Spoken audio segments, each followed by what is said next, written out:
இது தமிழக சட்டசபை தேர்தல் குறித்தான கட்டணம் செலுத்தப்பட்ட விளம்பரம். தலைவன் என்றால் ஐயா ஸ்டாலின் மீது 1000 விமர்சனம் எனக்கு உண்டு. அரசியல் இல்லையோ, ஆனாலும் இரவோடு இரவாக தூக்கத்தை குறைத்து வந்து நின்னார்ல. தலைவன் அப்படிங்கறதுல உங்களுக்கு இந்த பேரை கேட்டோன்னே என்ன மனசுல தோணுது? ஸ்டாலின். எஸ். அக்கினி நெஞ்சில் குமுறும் எரிமலை கட்டின கலட்டும் ஆத்திரகாரா, அந்த குருதி அடிமுடி வேரில் அனலை திரட்டும் தைரியகாரா, கணீரம் தேடி கடலால தாண்டி வந்தாயே நீ கரிகாலா. அரவணைக்கிற போக்கு, அதை பேசி சரி செய்கிற போக்கு கலைஞரை விட திரு ஸ்டாலின் வந்து ஸ்ட்ராங்கா இருக்குன்னு நினைக்கிறேன். ஸ்டாலின் இஸ் மோர் டேஞ்சரஸ் தேன் கருணாநிதி. அதை இன்னைக்கு ஸ்டாலின் நிரூபித்துக் கொண்டிருக்கார்.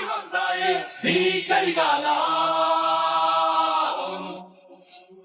தைரியம் தேடி கடலால தாண்டி வந்தாயே நீ கரிகாலா.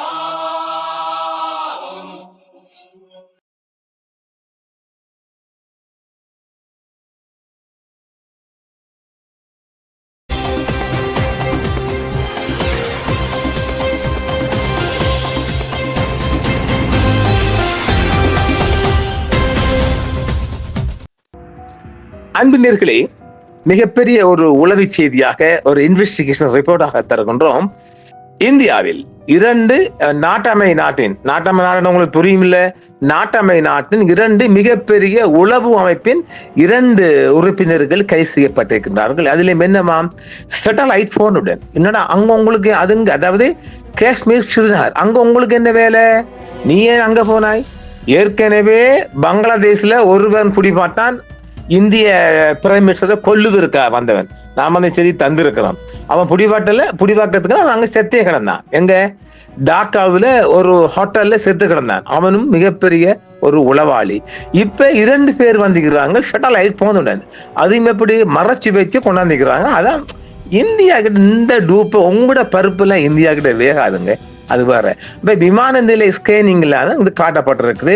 இந்தியாவில் முறையான அனுமதி என்று செயற்கோள் பாவிக்க முடியாது. முதலாவது சட்டம். 2வது அப்படி கொண்டு வரண்டா ஒரு அனுமதி பெற்று கொண்டு வரணும்.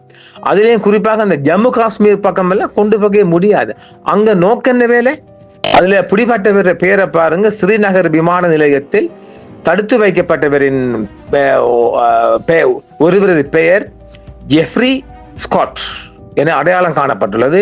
இவர் அமெரிக்காட மொண்டானா மாகாணத்தை சேர்ந்தவர். போதுமா? இவர் என்னென்றால் இவர பேர் முழு பேர் வருகிறது ஜெஃப்ரி ஸ்காட் பிரதர் என்பவர் முன்னாள் அமெரிக்க ஸ்பெஷல் போர்சஸ் ஒரு அதிகாரி மற்றும் முன்னாள் உளவுத்துறை இன்டெலிஜென்ஸ் ஆபீசர் மற்றும் CIA மற்றும் பாதுகாப்பு துறையில் பணியாற்றியவர். போதுமா? இதோட என்ன வேணும்? உடச்சாச்சு இல்ல, அது வந்த சீதை நம்ம மறைச்சு சொல்ல முடியாது. இந்திய பாதுகாப்பு அமைப்புகளோ அல்லது ஜம்மு காஷ்மீர் காவல்துறையோ அவரை ஒரு செயலில் உள்ள உளவுத்துறை முகவர் ஆக்டிவ் ஸ்பை என்று இதுவரையும் அவங்க சொல்லலை. போதுங்களா? அவங்க தொடர் விசாரணையில அவங்களோட NIA மிகப்பெரிய விசாரணை செய்தி வராங்க. இந்த செய்தி வழங்கும் போது வரையும் அமெரிக்க ராணுவத்தின் ஸ்பெஷல் போர்சஸ் மற்றும் DIA டிஃபென்ஸ் இன்டெலிஜென்ஸ் ஏஜென்சி போன்ற அமைப்புகளில் பணியாற்றி வருவார். இது போதுமே நமக்கு. இதோட என்ன பார்க்கலாம்? தற்போது அவர் மீது சுமத்தப்பட்டுள்ள முதன்மையான குற்றச்சாட்டு இந்தியாவின் பாதுகாப்பு விதிகளை மீறி அனுமதியின்றி செயற்கோள் தொலைபேசியை கொண்டு வந்ததாக மட்டுமே. சுருக்கமா சொன்னால், அவர் ஒரு முன்னாள் உளவுத்துறை அதிகாரியாக இருந்தாலும் தற்போது அவர் இந்தியாவிற்கு என்ன திட்டத்துடன் வந்தார் என்று இதுவரை இந்தியா சொல்லல. ஆனா போலீஸ் அடிச்சு கேட்பேன், நான் சொல்ல மாட்டேன். எம்பாயில நான் சொல்லவே மாட்டேன். அது போகட்டும். ஸ்ரீநகர் போன்ற உணர்ச்சிகரமான பகுதிகளில் இத்தகைய பின்னணி கொண்ட ஒருவர் தடை செய்யப்பட்ட சாதனத்துடன் பிடிபடுவது இயல்பாகவே இது பெரும் சந்தேகங்களை எழுப்பியுள்ளது. இந்தியாவோட மிகப்பெரிய செய்தியாக புதிய தகவல்கள் வெளியாகும் வரை அவர் ஒரு முன்னாள் உளவுத்துறை அதிகாரி என்ற ரீதியிலேயே அவரை விசாரணை செஞ்சு வராங்க. இது போல நாம முன்னோட்டமா தந்தது. செய்திக்குள்ள போயிருவோமா? இப்பதான் செய்திக்குள்ளே போறோம். 3 நிமிடம் கடந்து. ஸ்ரீநகர் விமான நிலையத்தில் பயண பெட்டியில் செயற்கைக்கோள் தொலைபேசி கண்டெடுக்கப்பட்டதை அடுத்து 2 அமெரிக்க நாட்டினர் தடுத்து வைக்கப்பட்டனர். வழக்கமான சோதனைகளின் போது ஸ்ரீநகர் சர்வதேச விமான நிலையத்தில் 2 அமெரிக்க நாட்டினரின் பயண பெட்டிகளில் இருந்து செயற்கைக்கோள் தொலைபேசி மீட்கப்பட்டதை அடுத்து அவர்கள் ஞாயிற்றுக்கிழமை தடுத்து வைக்கப்பட்டுள்ளதாக போலீஸ் திணைக்களம் தற்போது செய்தி வெளியிட்டுள்ளது. ஸ்ரீநகர் விமான நிலையத்தில் பயண பெட்டியில் செயற்கைக்கோள் தொலைபேசி கண்டெடுக்கப்பட்டதை அடுத்து 2 அமெரிக்க நாட்டினரும் தற்பொழுது மிகப்பெரிய விசாரணையில் செய்யப்பட்டு வருகின்றார்கள். ஸ்ரீநகர் விமான நிலையத்தில் 2 அமெரிக்க நாட்டினரின் பயண பெட்டியில் செயற்கைக்கோள் தொலைபேசி கண்டெடுக்கப்பட்டதை அடுத்தே அவர்கள் தடுத்து வைக்கப்பட்டுள்ளனர். சும்மா உங்களை செயலையே சட்டபூர்வமாக போட்டெல்லாம் வருது பாருங்க, தடுத்து வைக்க. வழக்கமான சோதனைகளின் போது ஸ்ரீநகர் சர்வதேச விமான நிலையத்தில் 2 அமெரிக்க நாட்டினரின் பயண பெட்டியில் இருந்த செயற்கைக்கோள் தொலைபேசி மீட்கப்பட்டதை அடுத்து அவர்கள் இன்று ஞாயிற்றுக்கிழமை தடுத்து வைக்கப்பட்டதாக அதிகாரிகள் செய்தி வெளியிட்டனர். இருவரும் சிறப்பு விசாரணைகள் அவர்கள் விசாரிக்கப்பட்டு வருகின்றார்கள். 2 அமெரிக்கர்களின் பைகளில் இருந்து செயற்கைக்கோள் தொலைபேசி மீட்கப்பட்டதை அடுத்து 2 பேரும் ஒன்றாலும் இல்லை அவர்களிடம் விசாரணை நடத்தப்பட்டு காவல்துறையிடம் 2 அமெரிக்கர்களும் கையளிக்கப்பட்டிருக்கிறார்கள். விசேட போலீஸ் பிரிவிடம் கைது செய்யப்பட்டவர்களில் ஒருவர் மொண்டானாவை சேர்ந்த ஜெப்ரிஸ்கேட் என அடையாளம் காணப்பட்டார். கார்மின் மாகாண நிறுவனத்தால் தயாரிக்கப்பட்ட அந்த செயற்கை தொலைபேசி அவரது பயண பையில் இருந்து மீட்கப்பட்டதாகவும் அதிகாரிகள் தெரிவித்துள்ளார்கள். இந்தியாவில் அரசின் முன் அனுமதியின்றி செயற்கை தொலைபேசிகளை பயன்படுத்துவது தடை செய்யப்பட்டுள்ளது. துரையா மற்றும் இரிடியம் தொலைபேசிகள் போன்ற சாதனங்கள் கடுமையான ஒழுங்குமுறைக்கு உட்பட்டவை என்றும் இவற்றை அனுமதியின்றி வைத்திருப்பது இந்திய தந்தி சட்டம் மற்றும் பிற பாதுகாப்பு விதிகளின் கீழ் கைது செய்யப்பட்டு சிறைப்பிடிக்கப்பட்டு பறிமுதல் செய்யப்பட்டார்கள் என்பதுதான் அந்த செய்தி. அதிகாரப்பூர்வ வழிகாட்டுதலின்படி பயணிகள் நாட்டின் செயற்கைக்கோள் தகவல் தொடர்பு சாதனங்கள் எடுத்து செல்வதற்கு அல்லது பயன்படுத்துவதற்கு முன்பு தொலைத்தொடர்பு துறையிடமிருந்து எழுத்துப்பூர்வமான அனுமதி பெற வேண்டும். அது மத்திய அரசிடமிருந்து. இது மாகாண அரசில் போடுகிறார்களே. பாதுகாப்பு கவலைகள் காரணமாக இந்தியா கடுமையான டெலிகம்யூனிகேஷன் கண்ட்ரோல்களை அமல்படுத்துகிறது. மேலும் சேட்டலைட் தகவல் கம்யூனிகேஷன் சாதனங்களை எடுத்து செல்வதற்காக வெளிநாட்டர் மற்றும் இந்திய குடிமக்கள் இருவர் மீதும் கடந்த காலங்களில் நடவடிக்கை எடுக்கப்பட்டுள்ளது. கடந்த மே மாதம் அமெரிக்காவை சேர்ந்த ஒரு கண் மருத்துவரிடம் இரிடியம் செயற்கை தொலைபேசி ஒன்று இருந்ததை தொடர்ந்து புதுச்சேரி விமான நிலையத்தில் அவர் தடுத்து வைக்கப்பட்டார். ஹைதராபாத் செல்லும் விமானத்தில் ஏற அவர் அனுமதிக்கப்படவில்லை என்றும் மேலும் இது குறித்து காவல்துறை தொடர்ச்சியான விசாரணையை தொடங்கி இருந்தது.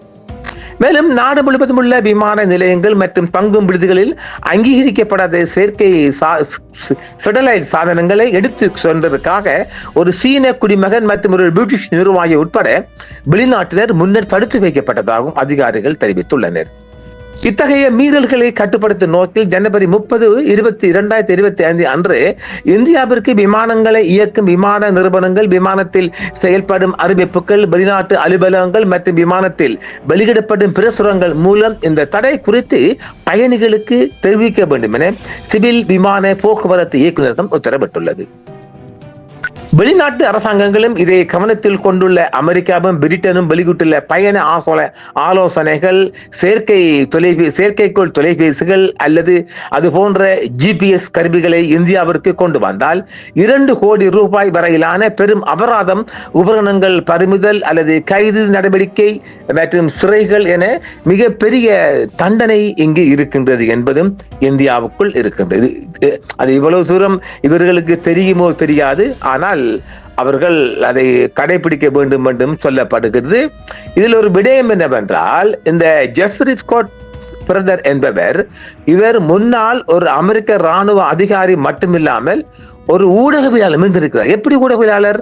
அதாவது அவர் உண்மையான தொழில் ஒரு உளவாளியாக இருந்து கொண்டு அவர் ஒரு ஊடகர் என்பதாலும் இவரது புகைப்படங்கள் மிகப்பெரிய இஷ்யூவாக வருகின்றது.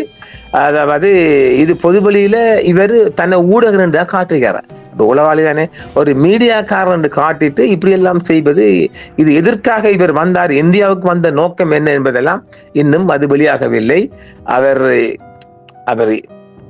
அதாவது அவர் கூட இருந்த ஒருவரும் கூட 2 பேர் அம்பிடியாங்கல்ல, அவர் ஒரு அமெரிக்க பிரஜன், அவர் ஒரிஜின், அவர் அப்பா இல்லாட்டி அம்மா அவர் இந்தியா இருக்கணும். இந்தியாவுக்கு எதிரான சக்தியில் இருக்குத்தானே. அப்ப உங்களுக்கு என்ன வேலை? நீங்க சேட்டலைட் தொலைபேசியுடன் இந்தியாவுக்குள்ள என்ன வேலை? இந்தியாவை பொறுத்த வரைக்கும் ஒரு முறை நாங்கள் அதை ஞாபகப்படுத்த வேண்டும்.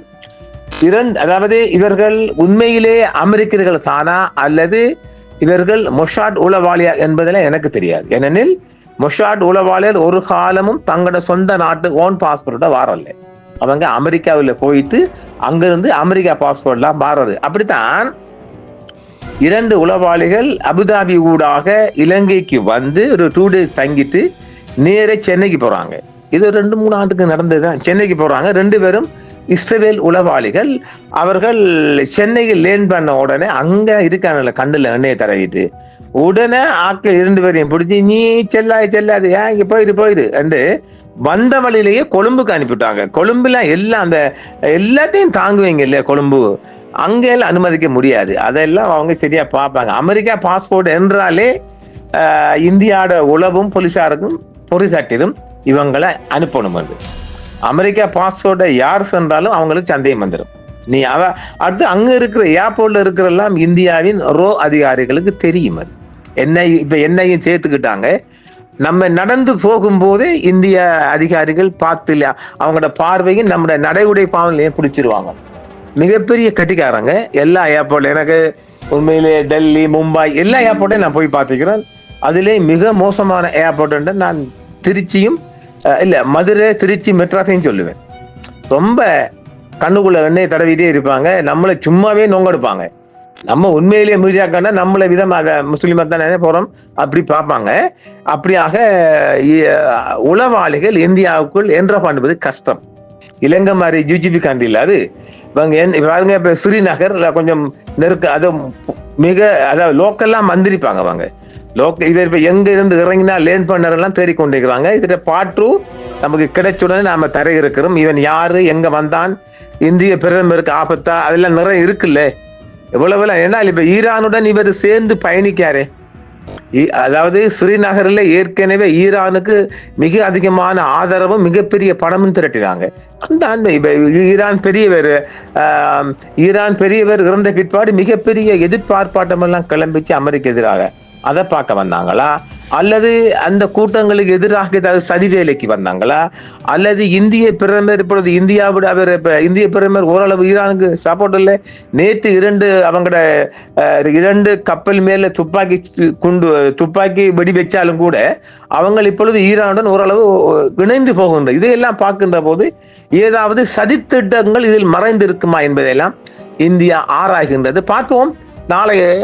நாளை மறுதினமோ நமக்கு இந்த உளவு தகவல் எட்டுகின்ற போது நிச்சயமாக நான் உங்களுக்கு வழங்குவேன் என்பதை சொல்லி மீண்டும் மற்றும் ஒரு காணொலியில் சந்திப்போம் நேயர்களே. என்றும் உங்களுடன் சன்ரைஸ் இந்தியா டிவி. சப்ஸ்கிரைப் பண்ணுங்கள், பெல் பட்டனையும் கிளிக் செய்யுங்கள். உங்கள் ஆதரவே எங்கள் சேவை. ஆதரவு தாருங்கள், அரவணைப்போம். மறக்காம சர்ப்ரைஸ் பண்ணுங்க. தேங்க்யூ.